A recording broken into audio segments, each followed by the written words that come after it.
The ultimatum, the crimson alert lights bathed Captain Elena Vasquez's face as she stood before the massive viewport of Outpost Meridian.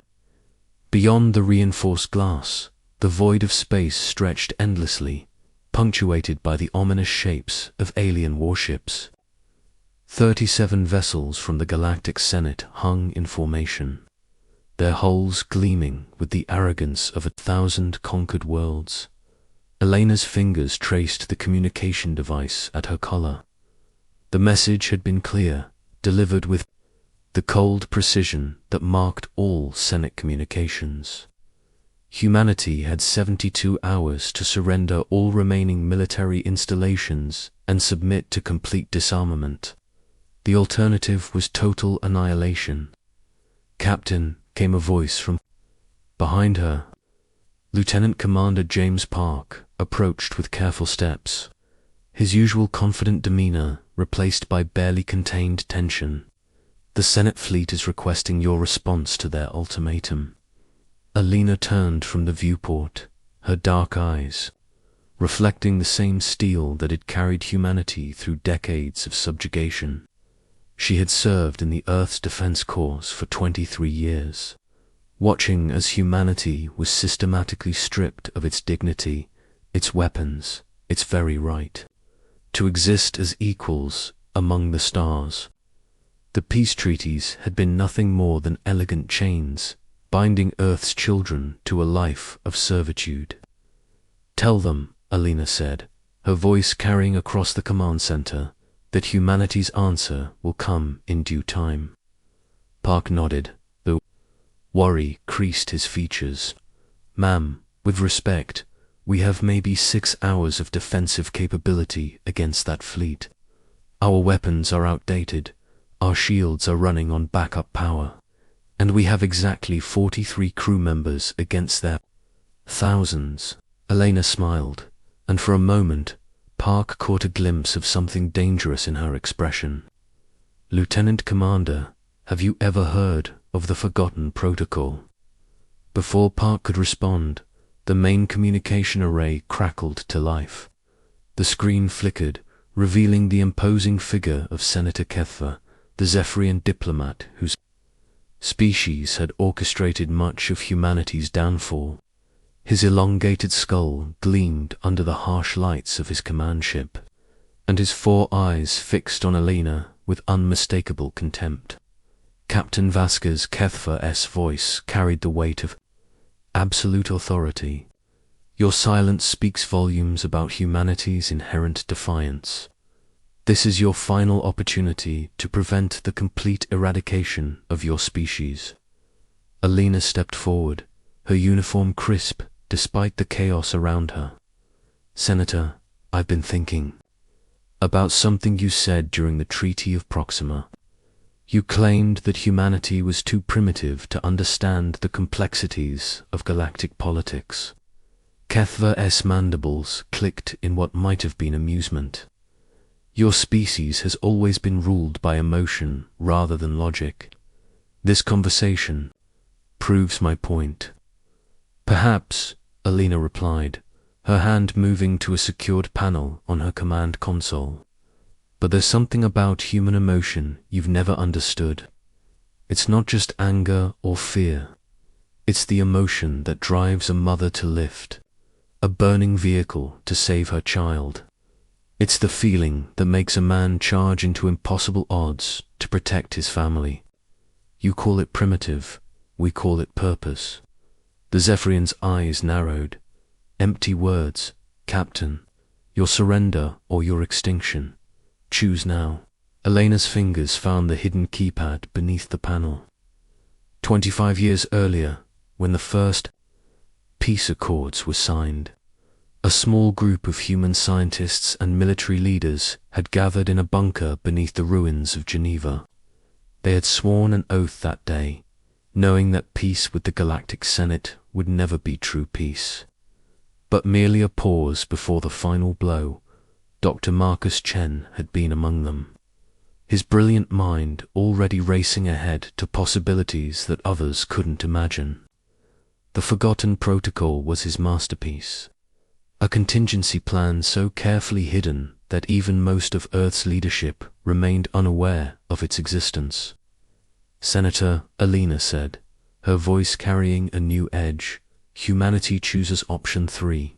Her fingers entered the activation sequence. Across the command center, displays that had been dark for decades suddenly blazed to life. Deep beneath the surface of Earth, on Mars, throughout the asteroid belt, and in the depths of space where no alien sensors had ever looked, systems that had waited patiently for a quarter century began to wake. Kethver's expression shifted from contempt to confusion. "What are you doing, human?" "We're reminding the galaxy," Alina replied, "that humanity has never been as helpless as you believed." The first indication of change came from the Senate fleet's sensor arrays. Ships that had been confidently maintaining formation suddenly began emergency maneuvers as their instruments detected energy signatures that shouldn't exist.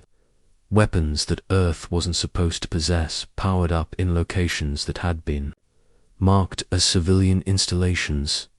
Lieutenant Commander Park stared at his console in amazement. "Captain, I'm reading massive power spikes from Lunar Base, from the Mars colonies, from mining stations throughout the belt. These readings are impossible." A smile widened. 25 years ago, Dr. Chen asked a simple question. What if we let them think they had won? What if we used their arrogance against them? On the main screen, Kethver's 4 eyes had widened in what Alina recognized as the first stirrings of fear. "This is impossible. Our scans detected no military installations. Your weapons were destroyed. Your fleets dismantled, were they?" Alina asked. "Or did you see exactly what we wanted you to see?" The truth was elegant in its simplicity. While the Senate's attention had been focused on Earth's visible military assets, humanity had been busy building an entirely different kind of defense network. Mining asteroids became weapons platforms, scientific research stations concealed, military laboratories, even the lunar colonies, dismissed as agricultural centers, had been secretly manufacturing weapons that violated every treaty humanity had ever signed. Dr. Chen's genius lay not just in the technology, but in the psychology. He had understood that the alien powers would never look for what they believed couldn't exist. Their arrogance had made them blind to the possibility that humanity might be capable of such long-term planning, such patient deception. The protocol was never just about weapons, Alina continued, her voice carrying across all channels as similar scenes played out on human installations throughout the galaxy. It was about understanding our enemy. You see, Senator, in all your centuries of conquest, you never learned the most important lesson about humanity. The Senate fleet was in chaos now. Emergency signals flashed between ships as commanders realized they were facing technology that surpassed their own. The mining platform designated as Installation Zeta 7 had just revealed itself to be a massive weapons array, its disguised surface opening like a mechanical flower to expose fusion cannons that could crack a moon in half. What lesson? Kethver demanded, his voice cracking with the strain of maintaining authority in the face of impossible circumstances. Elena's expression grew cold, that we never forget, and we never forgive. The first strike came from a location that the Senate had dismissed as a research facility studying stellar mechanics. The energy beam that lanced across space was precise, surgical, and devastating. It struck the Senate flagship's primary shields and shattered them like glass. The massive vessel, which had dominated the space above Earth for days, suddenly found itself naked before weapons it couldn't comprehend. Similar attacks erupted across the galaxy. Every human colony, every outpost, every settlement that had been written off as conquered territory, suddenly revealed its true nature. The patience of 25 years was ending, and with it, the illusion of humanity's defeat. Admiral Sarah Knox's voice crackled across the emergency frequencies, broadcasting from the hidden command center that had been built into the core of Titan. To all Galactic Senate forces, this is Admiral Knox of the Earth Defense Corps. You are hereby ordered to withdraw from all human territory immediately. Any vessel that fails to comply will be considered hostile and dealt with accordingly. HFY's image on the screen was no longer composed. His ship was listing as secondary explosions rocked its hull. This is madness. You're breaking every treaty, every agreement. The entire galaxy will unite against you. Elena's laughter was sharp and bitter. Unite against us. Senator, you still don't understand. We spent 25 years studying every species in your precious Senate. We know your weaknesses, your fears, your secret shames. We know which of your allies are plotting against you, which of your colonies are on the verge of rebellion. You kept files on us, but we kept files on everyone. The truth of her words became apparent as reports flooded in from across the galaxy. The Korthak Empire, which had been one of the Senate's strongest supporters, suddenly found their communications, NETWORKS, compromised, their darkest secrets broadcast across their homeworld. The vegan collective discovered that their military codes had been cracked. Their fleet movements predicted and countered before they could even form. Dr. Chun's voice joined the communication from his hidden laboratory on Europa. The protocol was never just about military superiority. It was about information warfare on a galactic scale. While you were watching us, we were watching all of you, learning, planning, preparing. The Senate fleet was in full retreat now, their formation broken and their confidence shattered. Ship after ship jumped to hyperspace, abandoning their positions in desperate attempts to escape weapons that seemed to strike from nowhere. Alina watched them go, her expression impassive. Senator HFY, I want you to deliver a message to the Galactic Senate. Tell them that humanity is no longer bound by any treaty or agreement. Tell them that the age of our submission is over. And tell them that if they ever threaten Earth again, we will show them what 25 years of patient preparation can accomplish. HFY's image flickered and died as his ship jumped to hyperspace, leaving behind only the debris of his shattered fleet and the echoes of his final transmission. This isn't over, human. The galaxy will never accept your betrayal. Alina turned to face her crew, all of whom were staring at her with expressions of awe and disbelief. Lieutenant Commander Park, open a channel to all human installations. It's time to let our people know that we're free. As the communication arrays came online, Alina felt the weight of 25 years of planning and sacrifice settling on her shoulders. The forgotten protocol had worked perfectly, but she knew that the real war was just beginning. The galaxy would not accept humanity's declaration of independence without a fight, but that was fine. Humanity had been preparing for this fight for longer than their enemies could imagine. And now, finally, the galaxy would learn what humans were truly capable of when they stopped pretending to be defeated. The first phase of the protocol was complete. The second phase would teach the galaxy the true meaning of fear. The reckoning. The emergency session of the Galactic Senate convened. In the massive crystalline chamber of Nexus Prime, the political heart of the galaxy, representatives from 300 worlds gathered in their species-specific atmospheric pods, their voices creating a cacophony of panic and outrage that had not been heard in the chamber for over a century. Senator HFY, His once uniform now, bearing the scorch marks of his narrow escape from Earth's space, stood at the central podium. His four eyes swept across the assembled delegates as he fought to maintain the dignity that had been so thoroughly shattered by humanity's impossible response. "Fellow senators," HFY began, his voice carrying across the chamber through universal. "Translators, the human deception runs deeper than any of us imagined.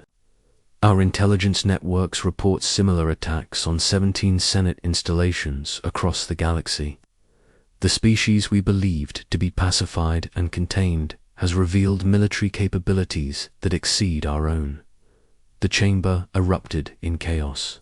The Moravian delegate, a crystalline being whose species had been instrumental in humanity's initial conquest, rose from his pod with a sound like breaking glass. "Impossible. Our scans were thorough. Every human weapon was accounted for, every military installation destroyed." "Apparently not," replied General Vextar of the Hegemony War Council, her scaled features reflecting the harsh lights of the chamber. "Our forward bases on the rim worlds are reporting coordinated attacks by human forces using technology that shouldn't exist. They're not just striking randomly. They know exactly where to hit us." Senator HFY activated the chamber's central holographic display. The three-dimensional map of the galaxy flickered to life, showing the locations of the attacks in stark red markers. The pattern was unmistakable. Every strike had been precisely targeted to cause maximum disruption to the Senate's power structure. The human called Vasquez spoke of 25 years of preparation. HFY continued. "We now believe that everything we thought we knew about human capabilities was deliberately falsified. They have been using our own arrogance against us." From her pod near the chamber's apex, Senator Yethera of the consortium spoke with the measured tones of her species. "The question now is not how they deceived us, but what they intend to do with their revealed capabilities. Have they made any demands?" As if summoned by her words, the chamber's communication systems activated. Without authorization, the security protocols that should have prevented any external transmission simply didn't function, as if they had been designed to fail at this precise moment. Captain Alina Vasquez's image appeared in the center of the chamber, her human features stark against the alien architecture. She stood in what appeared to be a military command center, surrounded by displays showing the tactical situation across the galaxy. "Senators," Alina began, her voice carrying easily through the chamber's acoustics, "I apologize for the intrusion, but I felt it was important to address your concerns directly." The chamber fell silent. The idea that a human could penetrate their most secure facilities, could override their most sophisticated security systems, sent a chill through even the most confident delegates. Senator HFY found his voice first. "Captain Vasquez, you are in violation of galactic law. This chamber is sovereign territory of the Galactic Senate. Your presence here is an act of war." Elena's smile was cold and predatory. "Senator, I'm curious about something. In all your years of conquest, has any species ever asked you for permission to defend itself? Did the Altarians get to vote on whether you strip-mined their homeworld? Did the Kepler colonies have a say in your decision to relocate their population to work camps?" The chamber stirred uneasily. The historical events Alina referenced were not common knowledge, classified records that most delegates had never seen. "How did you access those files?" General Vextar demanded, her voice sharp with alarm. "The same way we accessed everything else," Alina replied. 25 years ago, when Dr. Chen designed the Forgotten Protocol, he included a very special component. Every piece of technology you shared with us, every communication device, every computer system Every data network, all of it has been reporting back to us. We've been inside your systems since the day you first made contact with Earth. The implications hit the chamber like a physical blow. If the humans had been monitoring their communications for decades, then they knew everything. Every classified operation, every secret negotiation, every hidden alliance and betrayal. Senator Yatharas's voice was barely a whisper. The trade agreements, the technology transfers. You've been spying on us for 25 years. Learning, Alina corrected. We've been learning about you. Your cultures, your weaknesses, your fears. Did you know that the Moravian Collective has been secretly developing weapons that violate your own disarmament treaties? Or that the Hegemony War Council has been planning to overthrow the Senate for the past decade? The chamber erupted in accusations and denials. Representatives turned on each other as decades of hidden conspiracies were suddenly exposed. The unity that had held the Galactic Senate together began to crumble as trust evaporated. Alina watched the chaos with satisfaction. This is the difference between humans and the rest of you. We don't just fight with weapons, we fight with truth. What do you want? Senator Kethva shouted over the din. What are your demands? Elena's expression grew serious. We want what every species deserves: the right to exist without fear, the right to defend ourselves, the right to take our place among the stars as equals, not as subjects. And if we refuse, Elena's image shifted, showing tactical displays of the ongoing conflict.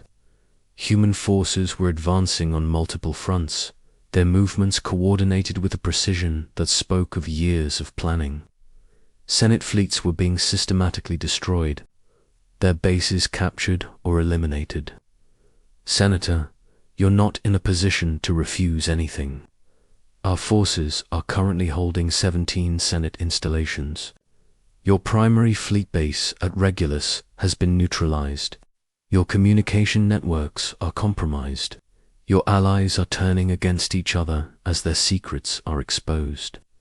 You have perhaps 6 hours before your government ceases to exist. The chamber had fallen silent again, the weight of humanity's ultimatum settling over the delegates like a shroud. For the first time in their history, the Galactic Senate faced an enemy that had outmaneuvered them completely. General Vexter's voice cut through the silence. You're talking about the complete restructuring of galactic civilization. Billions of beings across hundreds of worlds. The consequences would be catastrophic.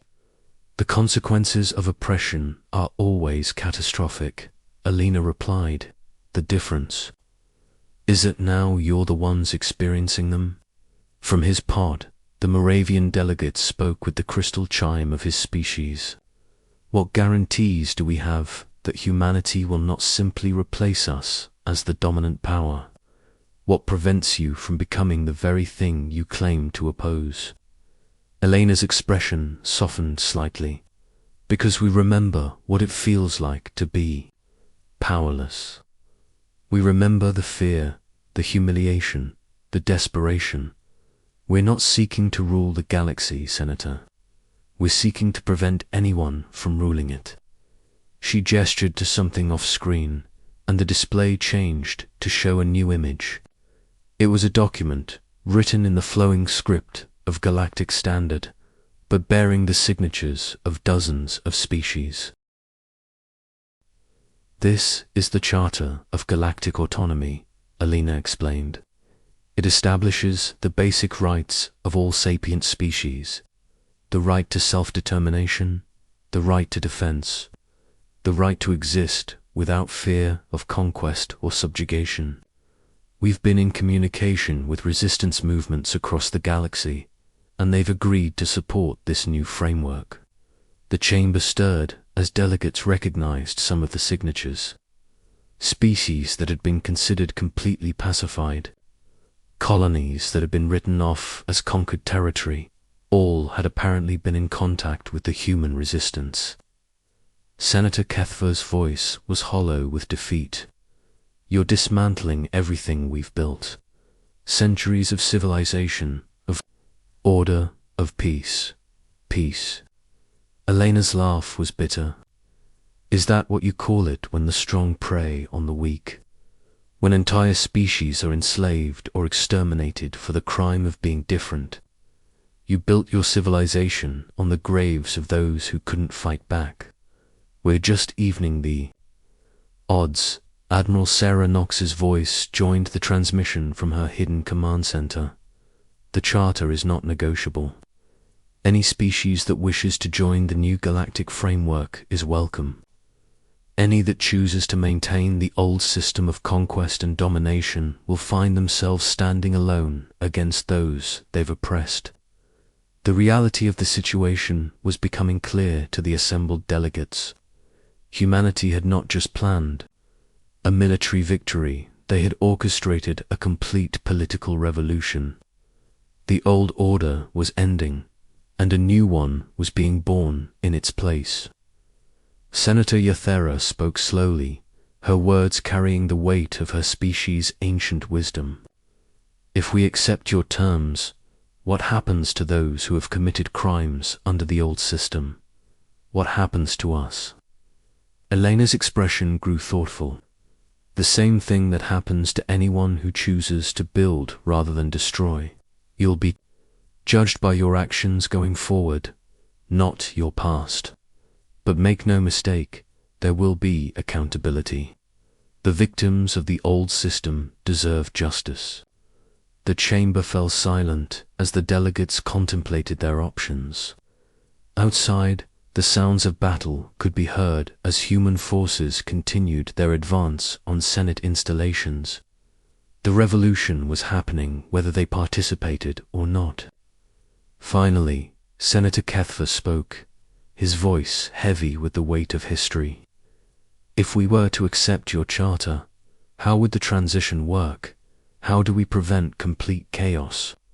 Alina smiled, and for the first time, it was not the cold expression of a conqueror, but the warm look of someone offering hope. Together, the same way any civilization builds something new with cooperation, compromise, and the shared understanding that we're all stronger when we work together than when we fight each other. The holographic display changed one final time, showing the galaxy not as a collection of conquered territories, but as a network of free worlds, each connected to the others by bonds of mutual respect and shared purpose. The forgotten protocol was never just about weapons or tactics, Alina concluded. It was about remembering what it means to be free. And now, for the first time in centuries, the galaxy has a chance to remember as well. As the transmission ended, the chamber remained silent. The delegates knew that history was turning on this moment, that their next decision would determine the fate of countless worlds and species. One by one, they began to speak, their voices joining in a chorus that would echo across the galaxy for generations to come. The old order was ending, and in its place, something new was being born. Something that honored the dignity and worth of every sapient being among the stars. The Galactic Senate had asked what humanity was capable of. Now they knew, and the galaxy would never be the same.